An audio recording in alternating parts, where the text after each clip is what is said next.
Hey guys, what's up? It's Christian and Corey, and we are SuperKamiGuru9000. And today we are going to be reviewing Naruto Chapter 593. Very interesting chapter that has nothing to do with the Ten Tails. Thank you so much for that, guys. Okay, let's get to it. Alright guys, before you watch today's video, if you guys want to check out our brand new segment, it's Legendary Animators, where we give you guys a little bit of insight to some of the animators who work on your favorite shows. We just released our second video. It was on Hironori Tanaka, and he has worked on such famous anime series such as Naruto Shippuden, Full Metal Alchemist Brotherhood, and even Bleach. So if you guys want to get a little more insight into that, make sure and check out the video. We'll put an annotation right up top. Our chapter opens up this week with Suigetsu, who's just immediately questioning Sasuke again. He's like, why do you want to see Orochimaru again? And why do you want to meet this human who knows everything? And he's like, dude, you're a fucking idiot. Why would you bring Michael Jackson back from the dead? This is an awful idea. Thriller was only good like once. It's not going to happen again. There's never going to be that magic again. He's like, dude, don't do it. And Sasuke's just like, man, you really shouldn't, underestimate Orochimaru. And then Suigetsu's like, that's my point. Don't bring him back. He is going to rape us all with his snake abilities. So getting down to the real nitty-gritty of this chapter, Sasuke needs a piece of Kabuto's flesh or something to get Orochimaru back. So he asks one of his little helper guys to go over and pull out a piece of Kabuto's chest, and he just does. Just goes and grabs it. It's kind of weird. It doesn't really make sense. But actually it does later on, because we find out that the guy is actually a Sage user. They just changed the name to Curse Mark Seal. Doesn't really make much sense. Why? This is stuff that was hinted at earlier on. That because he can talk to nature. Yeah, the Curse Seal and all that stuff. So it's all sort of kind of coming full circle for Jugo. Yeah, and so Jugo gets the piece of Kabuto's flesh and gives it to him, and then they pull it out of Anko, is that her name? Yeah. Yeah, they pull it out of Anko, and then there's Orochimaru right I'd there. like to pull it into Anko. That's Corey's opinion, not Christian's, because I know that she's just a cartoon. Cartoon I'd like to fuck. So just because Orochimaru is bad and he doesn't want to beat it, he immediately just erupts out of Anko's neck, and he's doing what he usually does, being creepy as hell, and you can actually see that Suigetsu is just freaked out, and he's actually hiding behind Kabuto. He's like, oh man, this is bad.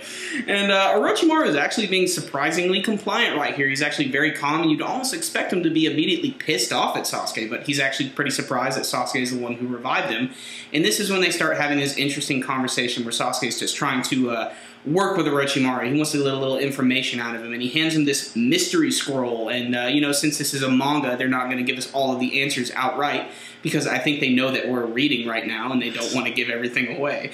But seriously, things are starting to ramp up big time here. Sasuke's basically just like, dude, I need your help. I need answers for everything. Everything about my clan, everything about the beginning. They were still really vague about the things he wants to learn.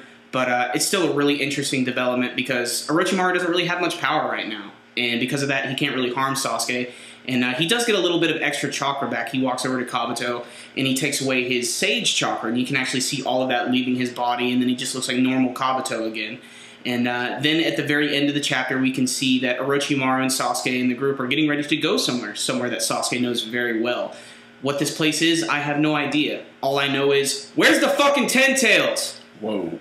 Okay, so first of all, what did we think of this chapter? I liked it, but at the same time, I'm kind of disappointed we didn't go back to Naruto. I feel like we have been hung on Sasuke's storyline for a long time. It almost should be called the Sasuke manga instead of the Naruto manga at this point. It's just starting to bother me. I want to see the Ten Tails. I want to see some Tobi action. I just find at this point in the story, now at previous points, maybe Orochimaru was more interesting than Tobi, but at this point I find Tobi to be a more interesting villain than Orochimaru. I mean, Orochimaru is kind of played out for me. Now, it's not that I'm not happy he's back in the story. He's interesting. I'm glad he's back, but I'm more interested in Tobi and the Ten Tails, and this was a very vague sort of setup chapter. I'm in slight agreement with you.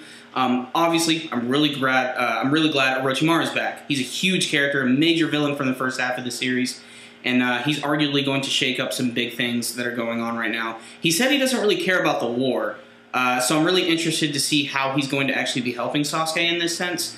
I'd still like to actually see him fight, though. I mean, I still think he's Orochimaru, he's a snake bastard. Eventually, at some point, he's going to try and betray Sasuke doing something, I think. I don't think he's just going to be this compliant with him, like, throughout the entire thing. But still, I really enjoyed this chapter. Like I said, I wanted to see the Ten Tails. That was something that was hinted at the end of last week's chapter. It wasn't hinted at. It was like, it's coming. Yeah, I mean, that thing is getting ready to erupt out of the ground and, destroy stuff. And that's really one of the biggest things in the story right now. And I was kind of slightly disappointed we didn't even get a single panel going to that. It was pretty much all just, you know, Sasuke hanging out in a cave with a bunch of snakes. And, you know, it wasn't bad. I love that Orochimaru is back. It's just, we got more questions again. You know, last week we were given a little bit of cool action, and we got the 10 Tails coming out and everything, and we were given mystery. This week we were given even more mystery, because who is this human that Sasuke is talking about? I have no idea what he's referring to, and they're being so vague about it, and even Suigetsu's like getting, you know, pissed on, because he's like, what are you talking about, dude? And Sasuke's just like, you don't need to know, it doesn't matter, it doesn't concern you. Suigetsu should be like, bitch, it does concern me. I brought you that scroll. I fucking brought you the scroll. Me and Jugo got here and blew a fucking hole in this place, and we are trying to protect you. I saved you from the 8 Tails. I think this concerns me, motherfucker. But, you know, that's just the way Sasuke is. And then Sasuke's like, the thing with Itachi only fueled my hatred for Konoha even more. But at the same time, he's like, but when I learn the truth for myself, I'm going to make my own personal decision. And even Orochimaru even stated, his personality is way different from when he was with him and when he was working with Toby. And one thing that's interesting to note, apparently Orochimaru's been listening to all this stuff this whole time. So I can only imagine, you know, he's probably been learning everything that's been going on at this point. And that's why I feel he has to have some sort of secret plan up his sleeve.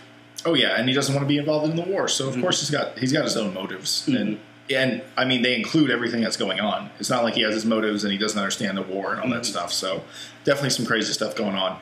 For this chapter, I think 7 out of 10 is good. It wasn't spectacular, but it wasn't bad. It was good setup. I mean, really, what made it that 7 out of 10 this week is Orochimaru returning, which, you know, he's a big deal. You know, you got to realize you got pretty much all the major villains of the series kind of like all in one place at one time right now, and that's huge.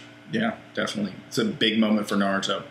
Okay, guys, before we leave you, we want to ask you a few questions about this week's Naruto. My question is, who do you think that guy is Sasuke is talking about? Who does he want to ask these questions to? Do you think it's the Sage of the Six Paths, some other person we've never heard of yet? Maybe one of the Sage of the Six Paths sons? I don't know. Interesting. I'm just going in that direction because I think it's probably oriented to, you know, we already have Madara. So, and if it's above Madara, who's there? Who's left? It's the Sage of the Six Paths, in my opinion.